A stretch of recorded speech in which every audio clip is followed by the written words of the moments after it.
Movie के start होते ही हमें 4 फ्रेंड्स दिखाए जाते हैं जो कि ऑडियंस में बैठे हुए थे, क्योंकि वो वहाँ पर कार रेस देखने आए थे। उनमें एक लड़का जिसका नाम निक होता है और उसकी फ्रेंड का नाम लॉरी होता है और उनके साथ उनके 2 फ्रेंड्स थे। और जिस जगह पर वो बैठे हुए थे उस एरिया का नाम था 180। वहाँ सब लोग काफी इंजॉय कर रहे होते हैं, लेकिन निक थोड़ा अपसेट था। उसे कुछ भी अच्छा नहीं लग रहा था। उसे ऐसा फील हो रहा था कि जैसे कुछ गलत होने वाला है, क्योंकि उसे वहाँ पर बहुत ज्यादा नेगेटिव क्लूज मिल रहे थे। वो अपने आसपास बैठे हुए कुछ लोगों को देखता है। उन लोगों के सामने एक काउबॉय आकर बैठ जाता है। वहीं पर एक अमेरिकन कपल भी आया हुआ था जिन्हें गार्ड कुछ कह रहा था। एक मदर थी जो कि अपने 2 बच्चों के साथ वहाँ पर आई थी। इनके अलावा एक कार मैकेनिक था जो कि अपनी बेस्ट फ्रेंड के साथ वहाँ पर आया था। निक को लग रहा था कि वहाँ पर एक एक्सीडेंट होने वाला है जिससे क्रैश हो जाएगा, और उसे बिल्कुल ठीक ही लग रहा था, क्योंकि एक कार जिसका नंबर 45 था उसमें एक स्क्रू ड्राइवर फंसा रह जाता है और वो स्क्रू ड्राइवर रेस ट्रैक पर गिर जाता है, जिससे एक कार का टायर फट जाता है और वो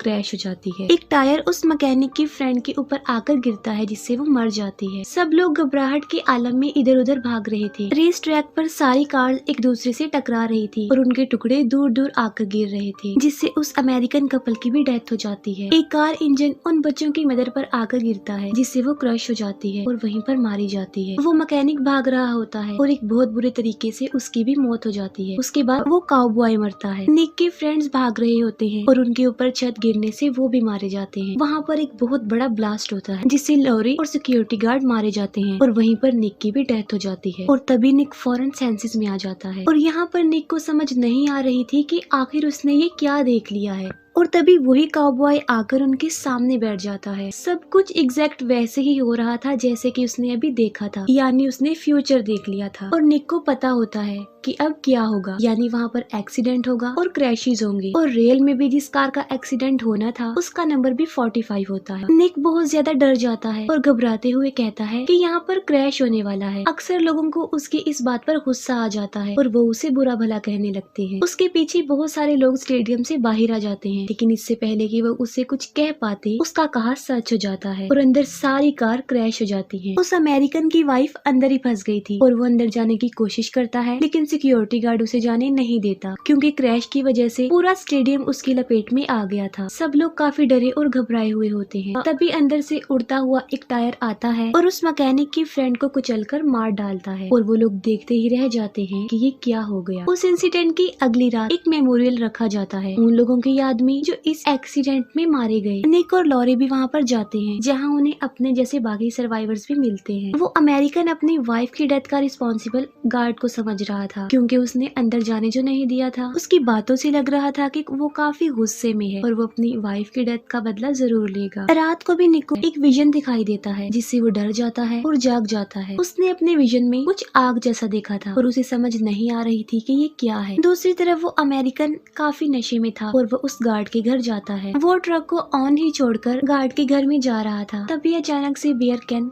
रेस पर गिर जाते हैं और उसका ट्रक चलने लगता है, जिसकी वजह से वो चेन में फंस जाता है और ट्रक उसे घसीटते हुए ले जा रहा था और फ्यूल गिरने की वजह से उस चेन में आग लग जाती है। वो चिल्ला रहा होता है और तभी उसके चिल्लाने की आवाज सुनकर वो गार्ड बाहर आ जाता है और इतने में ही आग इंजन तक पहुंच जाती है और वहाँ पर एक बहुत बड़ा ब्लास्ट होता है। और जब निक की न्यूज देखता है तब उसे पता चल जाता है कि जो विजन उसने देखा था वो उस अमेरिकन की डेथ का ही था। और अभी वो इस बारे में सोच ही रहा होता है कि उसे एक दूसरा विजन नजर आता है। अब विजन तो वो देख लेता है, लेकिन इस बार भी उसे ये पता नहीं चल पाता कि अब डेथ की किसकी बारी है। वो मदर अपने बच्चों के साथ एक सैलून में जाती है। उस लेडी के बच्चे एक साइन बोर्ड पर पत्थर मार रहे थे और वहाँ का गार्डनर उन्हें ऐसा करने से मना करता है और वहाँ से भगा देता। जब वो लेडी सैलून में बैठी होती है तब वहाँ पर बहुत सारे ऐसे इंसिडेंट्स होते हैं जिनसे वो मर सकती थी, लेकिन उन इंसिडेंट से तो वो बच जाती है। लेकिन जब वो घर वापस जा रही होती है तभी एक ग्रेस कटर से एक पत्थर हिट होता है जो सीधा आकर उसकी आंख में लगता है और वो मर जाती है। और वो पत्थर किसी और ने नहीं बल्कि उसके अपने बच्चों ने ही वहाँ पर फेंका था। उस लेडी की डेथ से निक को पता चल जाता है कि डेथ उनकी आस पास ही है। न्यूज़पेपर के ऊपर भी 180 लिखा हुआ था और वो इसके बारे में रिसर्च करते और तब उन्हें 180 की तबाहियों के साथ साथ डेथ के पूरे कॉन्सेप्ट का पता चल जाता है कि वो कैसे काम करती है। और वहीं पर उन्हें डेथ के बारे में एक इन्फॉर्मेशन मिलती है क्योंकि अगर वो डेथ की प्रोसेस को रोक देते हैं तो वो खत्म हो जाएगी, लेकिन असल में ऐसा कुछ नहीं था। निक को एक और विजन आता है। अब वो डेथ के बारे में तो जान चुका था, लेकिन उसे ये पता नहीं होता कि अगली बारी किसकी है। और ये पता लगवाने के लिए वो उस स्टेडियम में जाते हैं जहाँ पर क्रैश हुआ था और वहाँ पर वो गार्ड से मिलते हैं। गार्ड उन्हें कैमरा फुटेज दिखाता है जिससे निक को पता चलता है कि अगली बारी उस मैकेनिक की है। वो तीनों मैकेनिक के पास उसकी शॉप पर जाते हैं। वो उस मैकेनिक को सब कुछ बता देते हैं लेकिन वो उनकी बातों पर बिलीव करने को तैयार ही नहीं था। तभी वो देखता है कि एक वैन उसकी तरफ आ रही है लेकिन किसी तरह वो उससे बच जाता है और अब उसको उन लोगों की बातों पर यकीन आ चुका था लेकिन अब काफी देर भी हो चुकी थी। तभी अंदर से एक सिलेंडर आता है जिससे उसके टुकड़े टुकड़े हो जाते हैं। अब निक उन्हें बताता है कि अगली बारी उसके दोनों फ्रेंड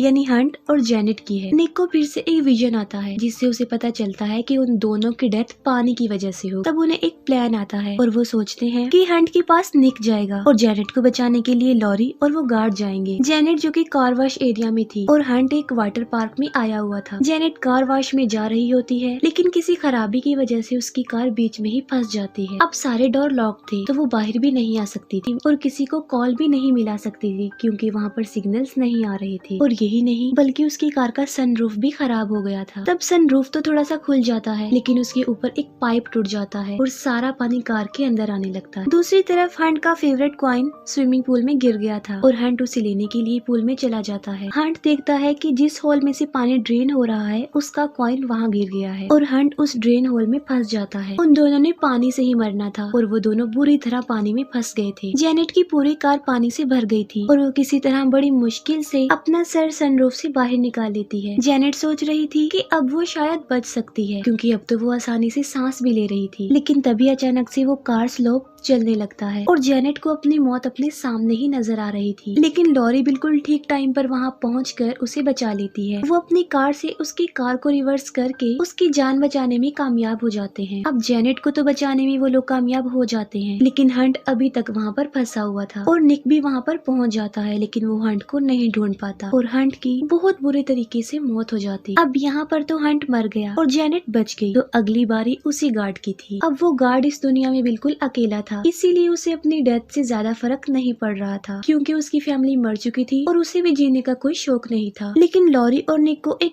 ऐसा क्लू मिल जाता है जिससे वो उसे बचा सकते हैं और उन इंस्ट्रक्शंस को फॉलो करते हुए वो दोनों उस गार्ड के घर जाते हैं। उस गार्ड के घर पहुंचकर वो देखते हैं कि उसने खुद को फांसी पर लटकाया हुआ है लेकिन अभी तक वो जिंदा है। वो उन लोगों को बताता है कि वो सुबह से फांसी लगाने की प्रैक्टिस कर रहा है, अपनी जान लेने की कोशिश कर रहा है लेकिन हर बार वो नाकाम रह जाता है। वो लोग सोचते हैं कि जेनेट को बचाकर उन्होंने डेथ के इस प्रोसेस को तोड़ दिया है और अब वो लोग सुकून से अपनी लाइफ गुजार सकते हैं। वो लोग डिसाइड करते हैं कि सेलिब्रेशन करने के लिए वो लोग ट्रिप पर जाएंगे। निक सामान पैक कर रहा होता है और लॉरी जेनेट के साथ एक फिल्म देखने गई हुई थी। तभी निक देखता है कि टीवी पर उस काउबॉय की न्यूज चल रही थी यानी उसे क्रैश से सेव कर लिया था। तब निक फौरन समझ जाता है कि अगर वो काउबॉय बच गया है तो अब मरने की बारी उसी काउबॉय की है। तब निक जल्दी से हॉस्पिटल के लिए निकल जाता है और वो उस गार्ड को भी वहाँ पर बुला लेता है लेकिन पहुँचने में उन्होंने काफी देर लगा दी थी क्योंकि डेथ ने तो अपना काम शुरू कर दिया था और वो उनकी नजरों के सामने ही मारा जाता है और वो कुछ भी नहीं कर पाते। अब निक और गार्ड जल्दी से वहाँ से निकलते हैं क्योंकि उन्होंने लॉरी और जेनेट को बचाने के लिए जाना था। वो दोनों बातें करते हुए जा रहे थे तभी एक एम्बुलेंस उस गार्ड को उड़ाकर अपने साथ ले जाती है। तब निक जल्दी से उस मॉल तक पहुँचता है और उसे फिर से एक विजन नजर आता है और वो लॉरी को ढूंढने लगता है। लॉरी सिनेमा हॉल में बैठी हुई थी लेकिन डेथ ने अपना काम शुरू कर दिया था। सिनेमा हॉल के बिल्कुल साथ वाले रूम में आग लग गई थी। निक लॉरी को ढूंढ लेता है।